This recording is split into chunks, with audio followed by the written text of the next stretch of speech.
Hello everyone, I am Squall. This is StarCraft 2. I am continuing to feature Liquid Hero because Team Liquid kindly released a replay pack in which Hero plays against a whole bunch of people. And yeah, I decided I'm just going to do a whole bunch of Liquid Hero games. So his opponent for this game is CrazyMoving.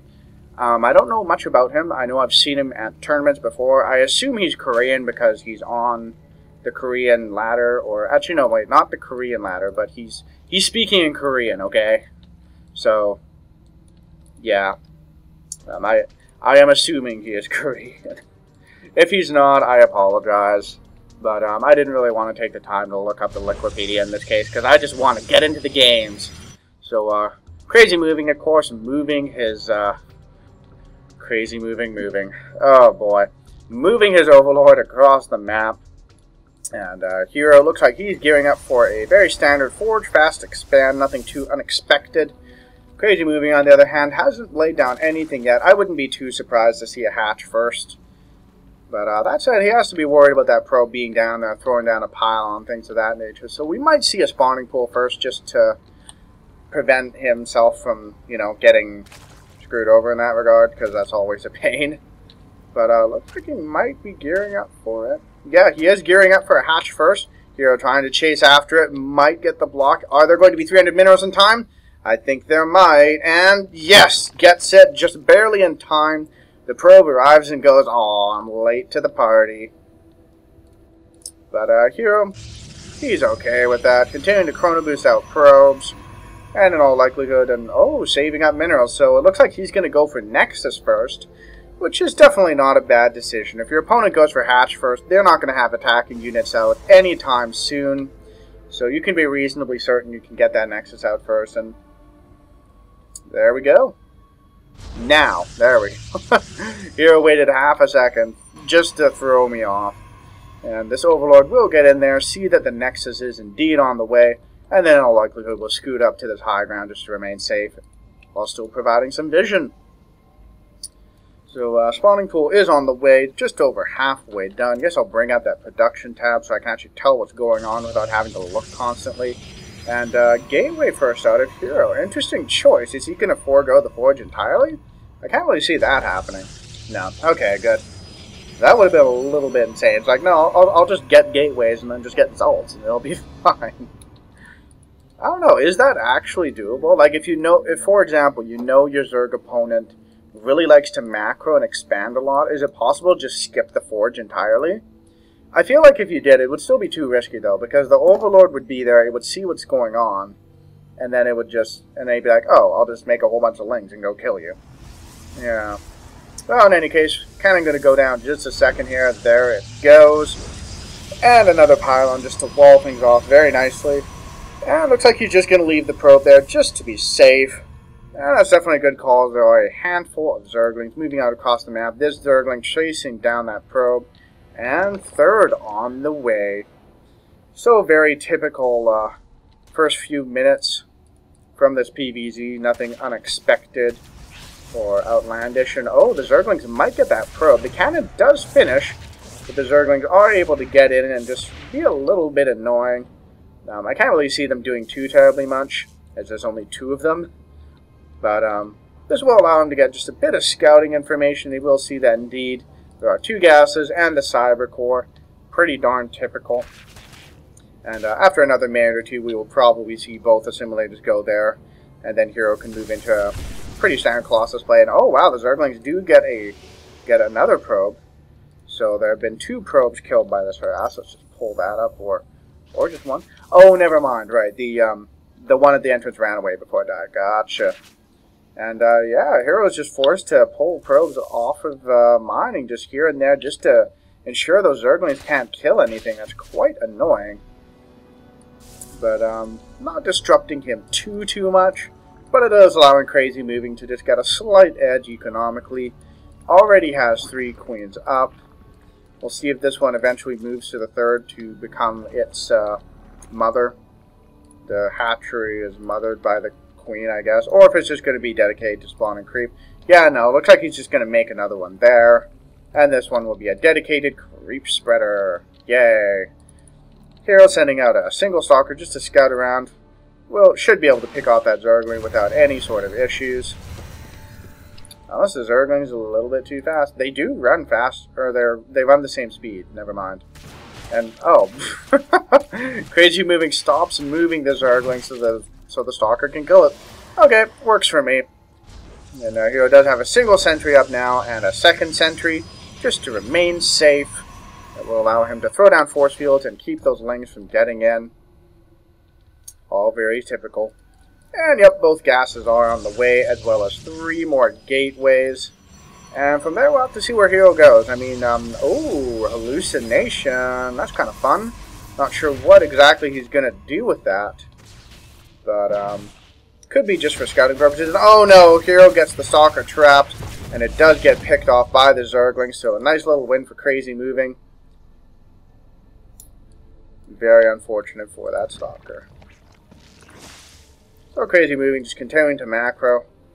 Has, okay Overlord spread. Like, I don't know. I would like to see the Overlord spread out a little bit more. He does have them positioned around nicely, though, to see, watch for things like drops. But the only one that's really out there is this one. Trying to see if there's actually other places where an Overlord could hide with reasonable security. You know, maybe that's... Oh, he could park one here. That would be good, too. But... I guess he's not too concerned about it. He can see exactly what's going on there. Oh, okay. Hallucinating just to take out that Overlord. I assume he will use it for other purposes. Yeah, just going to scout with it.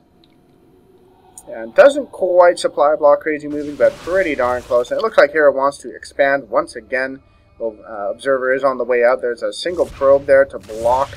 And oh, wow, the Zergling's almost squeezing past it. But not quite getting there, and all those Zerglings do die in a gory and very sad display.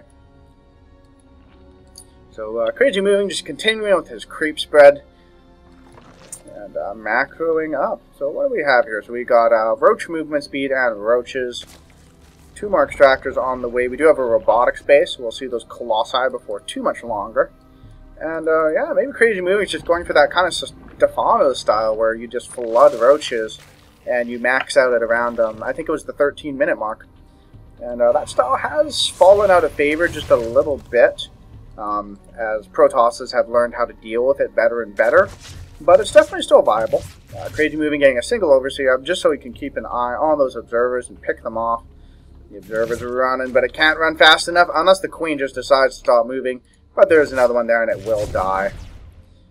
So both players doing little things to pick off units that are spotting. This Overseer is going to cruise on in and drop dem changelings so it can find out what's going on. Or it might just contaminate. It doesn't have the energy for contaminate, though. I would definitely love to see contaminate used a little bit more. Like, just get, like, say, 2 Overseers. And then when you know that your opponent's ramping up into Colossi production, send an Overseer in, contaminate, get out. You know, delaying that production by, how long is it? 15 seconds or something? 30 seconds. Oh, wow. That's a really long time to delay Colossi. Or even just, like, delay upgrades. You know, I would love to see that sort of thing a little bit more. But, CrazyMoving does have 2. So, that's certainly an option for him. And this one's just hanging out there. Oh, maybe he's going to wait on the energy and then just contaminate the Robo Bay. That'd be kind of hilarious. Moving it around. Wait, did he... Oh, okay. He just used up the changelings. Oh, I would have loved to have seen him contaminate that. That way, Colossi range would be delayed, which would be fantastic. Oh, well. Yeah, he just scoots it over there, so that way he can scout in with it later. And wow, CrazyMoving expanding to a very vulnerable location.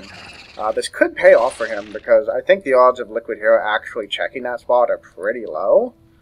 But definitely a little bit risky. He won't have creep there for a few more minutes. And as a result, if it gets attacked, it's pretty much dead. And CrazyMoving going Muta Roach. I didn't know this was a thing, but apparently it's a thing. You know, this is one of the reasons why I love to cast games. I unfortunately don't really have enough time to watch, like, every single tournament. I watch as much as I can, but occasionally I fall behind in the metagame just a little bit, and so casting is a great way for me to learn about what players are trying and what's viable, and yeah... although that said, I am strongly considering picking up a GSL pass for Season 4, just because I've always wanted to watch it, but it's always at, 3 or 4 a.m. or whenever it is, and that's like an hour before I have to go to work, so I'm sleeping. So, I would love to be able to do that someday. And, oh, mutas. A lot of mutas. Wow, he's gone very heavily into this. +1 is finishing up just now. But, I don't know how well this will work out. I mean, Hero doesn't have Blink yet, but it is on the way. And once he has Blink, oh, but he's just going to pick off sentries and potentially even a Colossi. If Force Field goes down, it's like, that's not going to do much, man. And looks like he went for the Photon Cannons first. I'm sure I agree with that. It would have been fantastic for him to pick off a Colossi, but oh man, Hero blinks up, and he's picking off so many mutas. CrazyMoving just not accomplishing very much at all with this. And Hero clearly had a beat that this was coming because there are Photon Cannons in his mineral line. And yeah, CrazyMoving just not getting too much traction with that. Hero is also working on Storm, so soon he will have Colossi to cut apart the Roaches and Storm to zap the Mutalisks. So, yeah, I mean, I would love to see this work by CrazyMoving. It's one of those things where it's kind of an old school style. You used to see mutas against Protoss a lot more, but it kind of fell out of fashion. But yeah, who knows? Maybe there will be a new evolution. Hero getting to cancel it literally the last second, and sacrificing a few Roaches for the glory of the Swarm, and the mutas do swing on out of there. But yeah, like I'm not really sure where CrazyMoving goes from here. I mean, he's getting a lot of spine crawlers to stay safe. You know what? I think I might have heard about this build where you go for lots of air and then you get so many spine crawlers, and then when the Protoss comes to attack you, you go and like kill their base with your air. Yeah, I don't know. We'll see how well it works. I mean, he's picking out Photon Cannons once again. He's got enough mutas to go toe-to-toe with those Stalkers, but there's more warping in now, so he's going to have to get out of there. And CrazyMoving is losing a ton of resources. And, okay, that's actually not as bad as I thought it was. So I guess he's got pretty decent muta control. Level 2 attacks is on the way. And, oh, nice. Zergling muta. That's pretty good against Stalkers. Unless all the Stalkers blink back into a tiny choke. In which case it doesn't work so well. There is a high Templar there now. It does get picked off instantaneously before it can generate enough energy to storm. And, wow, this is working pretty decently from CrazyMoving, even though there's quite a few Blink Stalkers out there. I did really like seeing the incorporation of Speedlings, and while Blink Stalkers do tend to do pretty well against Speedling, and when there's mutas in the air as well, then basically you either have to blink offensively to try to kill mutas, or you have to blink defensively to avoid dying to Speedlings. And if you blink offensively to kill mutas, then the Speedlings will rip you apart. And here we go, CrazyMoving moving in once again, picking off a handful of probes and just keep continuing to kill cannons. Interesting decision. Gets those Stalkers, and oh, there's a Templar. Oh, Storm whiffs. Doesn't hit the mutas. Which is incredibly fortunate for CrazyMoving. It looks like he's going to swing that. Oh man, there are so many cannons there. And this is a pro-level game? That's actually kind of hilarious. I don't think I've ever seen this many cannons in a pro-level game. Like, specifically designed against air. I mean, I'm sure it's happened, but yeah. I mean, it makes sense. CrazyMoving is investing so heavily into this airplay. Oh, huge storm goes down! Those mutas are so hurt. They'll have to run on home and wait for their wounds to heal very, very slowly. And I feel like if there's one unit Zerg like desperately wishes they could have, it would be the medevac. Because in this case, that would be so amazing. Blinks forward, picks off a few more mutas, but CrazyMoving, he doesn't care. He has so many mutas. He's going in once again. They're all high Templar, but they don't have the energy yet. That one instantly morphs into an Archon, buying a little bit of time. And Hero is forced to fall back once again. And while he's losing a lot of mutas doing this, he is keeping Hero pinned back really, really effectively. And it's just allowing him to expand all over the place and kind of do whatever he wants. Wow, expanding to the other side of the map. And I'm starting to see what his plan is now. I mean, yes, this is exposed, but if the threat of mutas running into your base is constantly there, Hero can't really move out in force, because he's always worried about there being mutas ready to swing into his base and kill all his tech. Another blink forward happens, picking off 2 more mutas, but oh, lots of sentries going down. And oh man, such a brutal blink forward, killing so many mutas. These mutas so heavily damaged. And yeah, CrazyMoving is losing so many resources doing this, but it is keeping him safe. And yeah, like you could, when you have a build like this, you can expand to opposite sides of the map. It's fine. Now the base will die eventually, unless, oh, here we go, tons of speedlings coming in from behind, and all those sentries have died, so there are no force fields left. Storm goes down, kills the Templar, and wow, so many speedlings. They are so damaged from that storm, but there might just be enough to pick off all these stalkers. And the Mutas dealing so much damage. Nice blink up top to force the Lings to run around. But Hero's army is slowly evaporating. CrazyMoving is losing a ton of stuff too, but he has equalized with Hero decently, and he does keep this base alive. And in the meantime, this base is now here, and it's going, and this base is going up too. So yeah, this is pretty cool. I mean, even though this is an old school style, I think it works well for this map, because you can just expand to these kind of risky locations and generally be reasonably safe. Now that said, Hero is altering his build in a way that will make it much more effective against this. Archons absolutely shred Mutas, and they are also insanely good against Speedlings. And that's really CrazyMoving's composition at this point, Speedling Muta. And Archons deal incredibly well with both in a straight-up battle.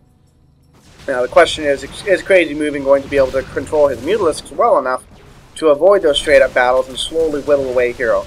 Because he definitely can't take Hero in a head-on fight. Not when Hero has several Archons with 2/2 and Templar support. Templars with 200 energy, no less. But here we go. Zergling's running onto the main. Very nice. Might be able to pick off some tech. Oh, if he gets that Templar Archives, that'd be fantastic. But instead, he is going for the Cybernetics Core. I do think he will get it before anything can arrive. There we go. And that will, of course, prevent Hero from rebuilding any of these Stalkers, which he really needs them to deal with Mutas. And once there's this many Mutas, you can deal with Stalkers. You can go into it head on and be, you know, probably not the most cost efficient ever, but okay. You know what I mean? So, yeah, Hero a bit on the back foot. There are 2 Archons morphing in here. The moment those are done, those Mutas need to run like crazy, because if they don't, they will be dead. And CrazyMoving is running like crazy, so that is good.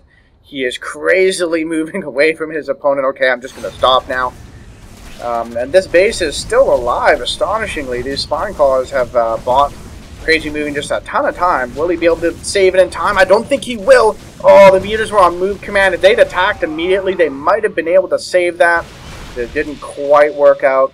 And it looks like Hero's going to push up there and try to prevent it from going down again. The Mutas doing some good damage, but those Archons are so terrifying for Mutas to deal with. And he's just forced to run away. Oh, but he's going in again? No! Don't do that! Oh my goodness! Oh, Archons are scary, man. Pretty sure if I met an Archon in real life, I would just completely wet my pants, because...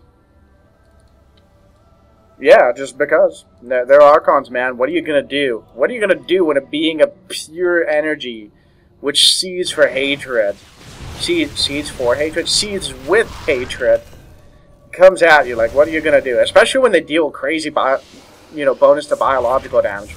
That means they can one-shot everyone. You're wearing the best body armor in the universe, you get one shot. It doesn't matter. And, oh, looks like Hero does have a mothership out now. And we might see an Archon toilet with the Mutas. That would be pretty fantastic. Now, of course, that is dependent on Hero getting a good position where he has a number of Archons around while the mothership is around, while there are Mutas right in the area. He is saving up energy. He does have enough for a Vortex now. But the Mutas swinging in, killing even more probes. A Storm goes down, deals some damage to the Mutas, but they manage to avoid the worst of it. And so many workers are dying. Oh, man. Let's take a look at those income tabs. And Liquid Hero doing a very nice job staying up in the probe count and staying quite competitive with CrazyMoving. And it looks like CrazyMoving's going to lose another base. There have been quite a few bases killed in this game. And I think CrazyMoving's ability to keep Hero pinned is definitely dwindling. And there we go. Vortex goes down. Oh, they're going to be Archons going in. I don't even know where the Archons is. Oh, no. All the Mutas are trying to kill the mothership. They do kill it. But all these Mutas are in for a world of hurt. Stalker's getting around the outside. And, oh, there were no Archons in that. That is the only reason these Mutas still exist. But CrazyMoving GG's out of the game. And I feel that's a reasonable decision. He was down 50 supply. And this was the only base he really had mining left. This one was basically done. This one's done. This one has been killed. That one's been killed. So his ability to sustain that level of production just wasn't going to be there. Hero had this base very nicely secured. This one was still mostly mined out. But yeah, one mining base Protoss versus one mining base Zerg definitely favors the Protoss. So well played by Hero. Definitely having to play very defensive, but eventually managed to get enough Archons, get that mothership, and just be able to be in a position where he can defend against these meters and still send out enough units to pick off bases. So yeah, thank you guys for watching my video. I hope you enjoyed it. I will continue to feature Liquid Hero because he's my hero. And I'll see you guys in the next video.